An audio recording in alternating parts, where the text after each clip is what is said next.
Hello, Tiger Nation. I'm Evan Francis alongside my co-anchor, Trevor Emma, and we are back with another episode of Tiger TV. That's right, Evan, and we have a lot to cover in this show. This school year is quickly coming to a close, especially for the seniors, and there are a lot of events to keep up with. Alex Medeiros caught up with members of the THS administration to share with us the latest plans for the end of the year events. Alex? Thanks, Trevor. It's an exciting time for all seniors, where the school days are dwindling down and the countdown to graduation begins. I'm outside on the football field where this year's graduation will take place. There are many different challenges to this year's senior events, so I caught up with a few THS administration to get all the details. Unfortunately, the class of 2020 wasn't able to have an in-person graduation due to COVID-19.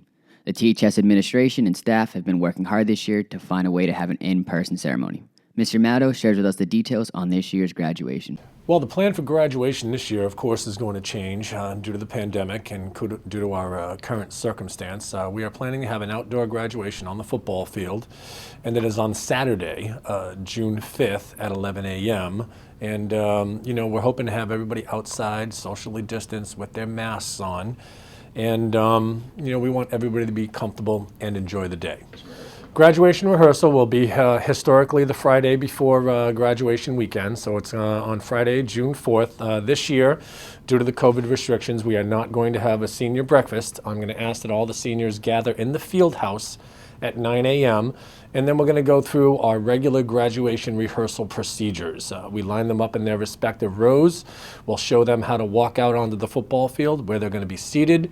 We also show them how to walk across the stage. It's going to be a little different this year. There's not going to be a handing out of diplomas. And we have the rain date scheduled for Sunday on June 6th at 11 a.m., so that's an immediate obstacle. But, other than just regular logistics and planning, because we haven't done it in a while, I think that we'll be able to overcome pretty much every obstacle that we could foresee. Although graduation is the most anticipated end-of-the-year event for seniors, there are also many other important events that take place as well. One in particular is the Scholarship Awards Banquet that takes place a few days before graduation. Assistant Principal Mrs. Keenan shares with us the plans for this year's awards night. It is going to be held on Thursday, June 3rd at 3 p.m. in the auditorium. As it stands right now, it is the students only, as we're trying to abide by Department of Public Health standards. The biggest obstacle is getting, guidance as we go along. This is a really fluid situation with COVID.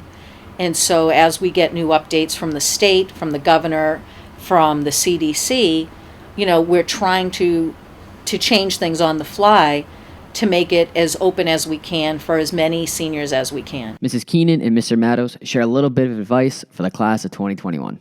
I would like them to just enjoy themselves as they normally would. I know that the past year has been rough, not only on, the students, but also their families. I would like the seniors to look forward to graduation and enjoy the day, enjoy the ceremony. So I would say, for the most part, always do your best to make the world a better place. No matter what you decide to do in your life, that really should be part of your goal as a human being, as an adult, as you venture out into the world. With the Massachusetts guidelines loosening up, Taunton High end-of-the-year events are always subject to change. Please keep an eye on Taunton Educational Network and Taunton Public Schools website for all updated information. As you can see, these end-of-the-year events are a bit different than previous years. However, speaking on the whole senior class, we are very appreciative to have some in-person events, especially graduation. The class of 2021 will never forget this unique time. From Tiger TV, I'm Alex Medeiros, and back to you guys in the studio. Thank you, Alex. I can't believe we are already graduating. I know, everyone tells you it goes by fast, and they're right. These past 5 years came and went in the blink of an eye.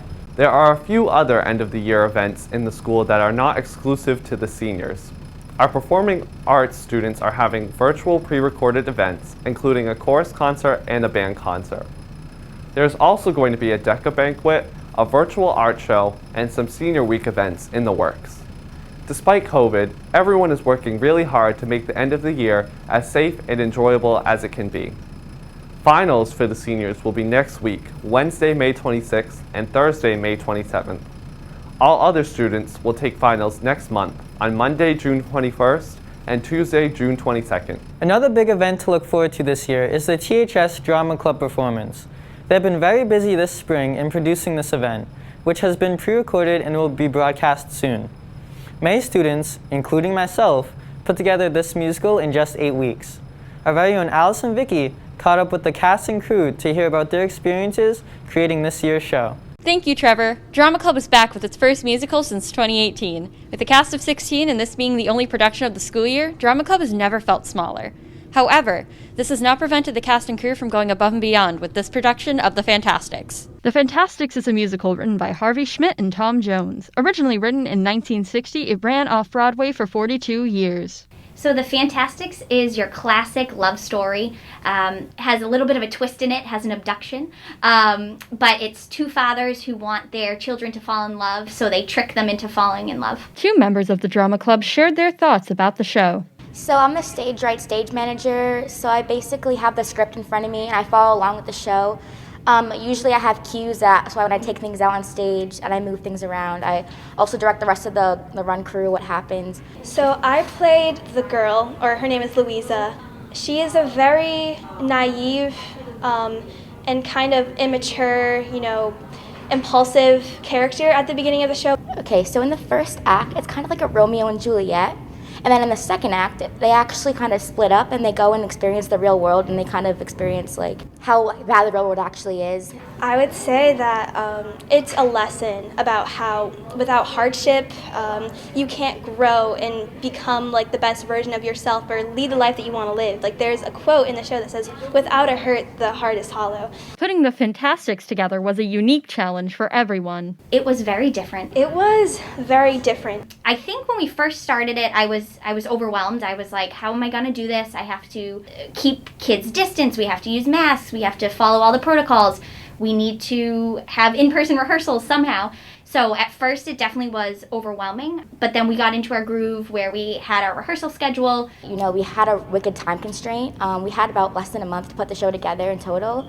But mostly it went pretty great. The actors moved a lot of the sets, so it was great. My character, Louisa, is in love with Matt, and usually you can convey that in so many different ways, whether that's, touch and different things that you can't do during the pandemic. So we had to use a lot of things like body language, apart from each other, and eye contact to, kind of come across the same way that we actually did love each other. A couple details really made the Fantasticks stand out. The Fantasticks is a small cast, so that was my first go-to with it. It's also the longest running musical, so many people don't know what it even is, but it's been around forever. So it's a classic and small cast, minimal set, has a lot of improv, which I thought would be ideal for the circumstances we were in. So it just really seemed to be the perfect fit for what we were looking for. Despite the hardships in putting on the production, the show must go on. Congratulations to everyone who helped make this production possible. I'm personally very excited for the live stream in the coming days. What are your thoughts on it, Evan? Thanks, Allison. It was very fun participating in the show myself. During the month of April, a handful of THS students participated in the virtual Skills USA state competition, and like always, they excelled. Jared Windle received a bronze medal in the computer programming competition, and Bella Neely received a silver medal in the job interview competition. In the audio-radio competition, which broadcasting students participate in, M. Gannon received a gold medal alongside her partner, none other than my co-anchor, Trevor Emma. Great job, Trevor. Em and Trevor have advanced to the national competition that will be taking place virtually June 2nd through June 4th. Congratulations to all those competed, and good luck at nationals, Em and Trevor. Thank you, Evan. I can't wait to compete. This is my first time in 3 years of participating in Skills USA that I've advanced to nationals, and it is very exciting. Skills USA wasn't the only competition that saw some outstanding results recently. Many Taunton High students competed in the DECA ICDC competition, qualifying the most students they ever have. Nicole Drake, Ty Cali, Joey Kozlowskis, and Nicole Fisk all placed top 20 in the world and will be moving on to the second round of competing. A special shout out to Nicole Fisk, who is the first Taunton High DECA student ever to finish third in the world, earning glass in apparel and accessories marketing. Congratulations to all DECA students who competed, and good luck to all of the students moving on. Don't go anywhere, as we still have a lot to cover. We'll see what the guys have in store for us in the rundown, and of course, you won't want to miss everyone's favorite segment, Tiger Talk. Stay tuned. Over the past year, COVID has forced schools to undergo massive transformations. No one was prepared for the pandemic life. Education took a hard hit. However, Through these tough times, students and teachers have learned to bounce back, to become flexible, and to overcome unexpected scenarios. The lack of in-school learning was the driving force behind positive, rapid technological advancement. I would refer to this sort of mad dash of people creating online resources for teaching, which led to a lot of collaborating for teachers. So we don't just see one resource that's great, we see thousands of resources that are great. And it's sort of all based on that unexpected immediate need.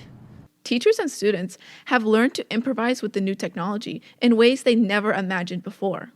I've been adaptable, I've been flexible. I didn't even have a Google Classroom a year ago. I went to a couple of trainings before, and I just remember a year ago thinking, how am I going to teach culinary when the kids are at home? And we've created lab kits, and we've done a ton of different things to sort of adapt to any situation that we're in. Instead of a traditional school setting, students face classrooms that look and feel differently. If you looked at a classroom 2 years ago, you would have saw a traditional teacher and a setup with maybe a whiteboard and a expo marker. And now, we're using Polycom Studio cameras, and we're using, online systems, and we got, other cameras going on, Chromebooks. I mean, the list goes on and on and on with electronics and the way they're presenting. COVID also brought new possibilities for students. But it also gave me the opportunity to branch out into new fields and take advantage of new opportunities that I wouldn't have had otherwise. Like I'm taking a dual enrollment class in Italian. I wouldn't have been able to do that. Students have acquired many life skills over the course of the pandemic. Adaptability and really how to learn from a computer, take notes on my own a lot. Being able to write a good email, being able to run a good meeting, those are all really big, important parts of being like a professional in the workplace. So now that those things are a regular part of our school lives, they're going to be a lot easier for just all of us, but me particularly, to pick up when I actually need to use them. But these life skills don't end in high school. So I think it's great for this generation of kids that are growing up and having experiencing it kind of long-term adaptability. It's going to be a great skill for them to carry through to adulthood. I think that it'll be really beneficial for going off to college when I'll have to be doing, a lot of work independently and sort of self-directing and self-motivating. COVID has positively impacted the quality of education for high school students. They have learned to adjust to any scenario, to communicate effectively, to self-motivate, and to live independently. The growth in technology will improve education for generations to come. The world is evolving, and education needs to change, and I feel like COVID made us change it and think differently, and I'm excited about that. Welcome back. As we've made our way into the month of May, we've now officially entered the delayed spring sports season. The rundown takes a look at how baseball and softball seasons are going so far. The weather already looks better out on the field today, right guys?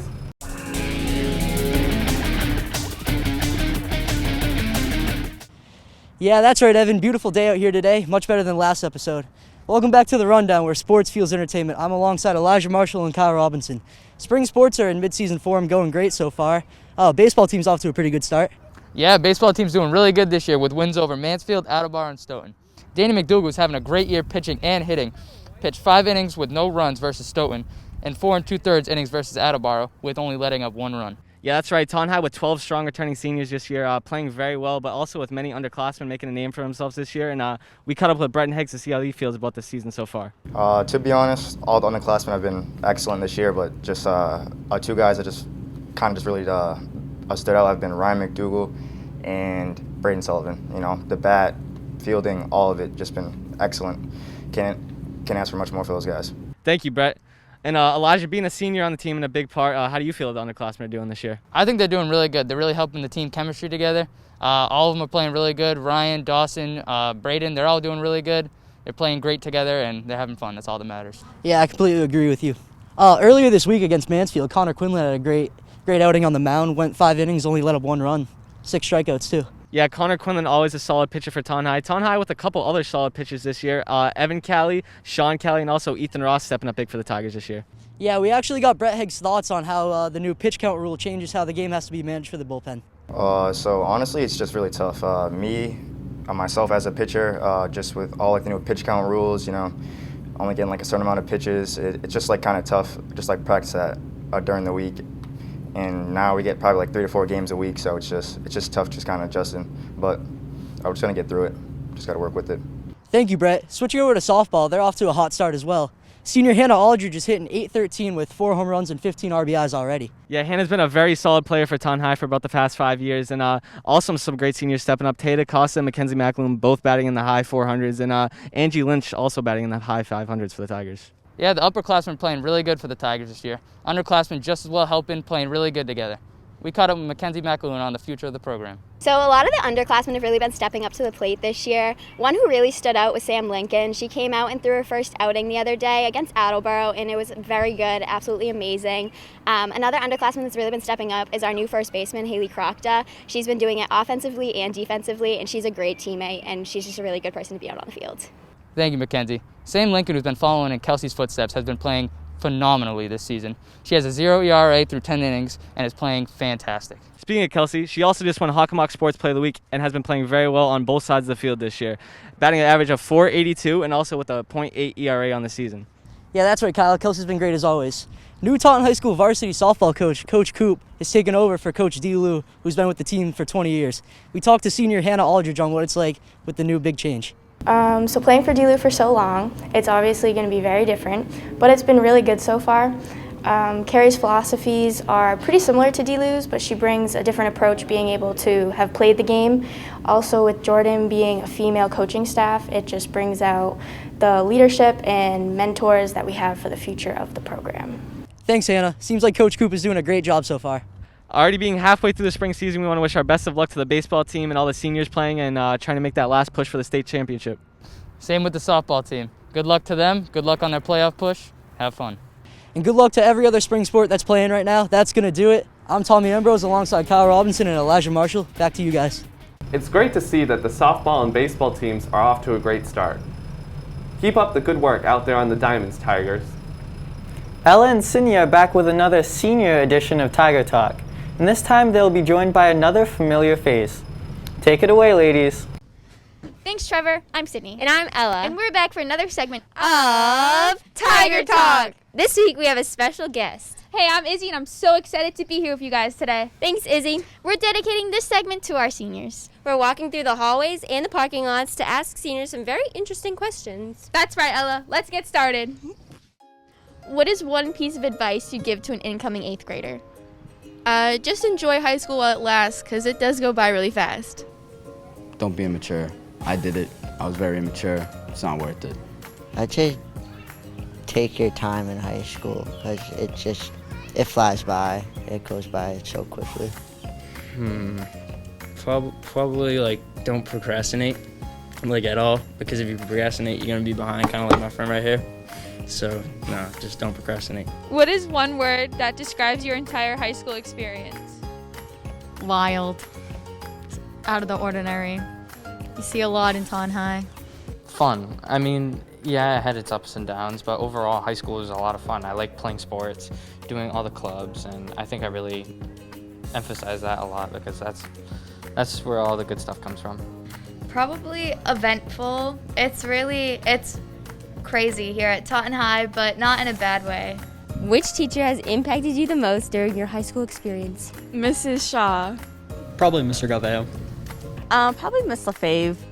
Since I've been in a class, she's just pushed me to my hardest and made me realize that I have more responsibilities and I'm more capable of doing bigger things than I think I am. That's a really tough one. There are a lot of awesome teachers here at Taunton High. I would have to say probably Mr. Gillen, because I really enjoyed taking his class, AP US History or Dr. Silverstein. His class was really hard, but I think it taught me a lot about how to learn. What is some advice from high school that you would take with you to college? Get involved and meet new friends in different clubs and all different parts of the school. Stay on task. Just keep a good work ethic and always get your stuff done on time. Favorite memory from high school? Definitely, probably senior night for soccer. Although it was early and it was a little scuffed because of COVID, it was a lot of fun, and it was a good night with my friends. One of my favorite memories has to be encampment from ROTC, actually. It's a 5-day trip we used to do before the pre-COVID times, and it was just a really fun time because we'd get together, do spring training, and it was just an all-out blast. Playing sports and getting to meet new people. either going to football games or back in the days when I was in the weight room, before the pandemic. Thank you to all the seniors who answered these questions. We wish you the best of luck next year. And thank you to Izzy for helping us out with this week's episode. Back to you in the studio. Thanks, ladies. It's good to see you out there too, Izzy. Welcome to the Tiger Talk crew. And thank you all for joining us today. Be sure to follow us on all our social media platforms to hear about upcoming events and shows. Stay safe and see you next time for our last episode of Tiger TV.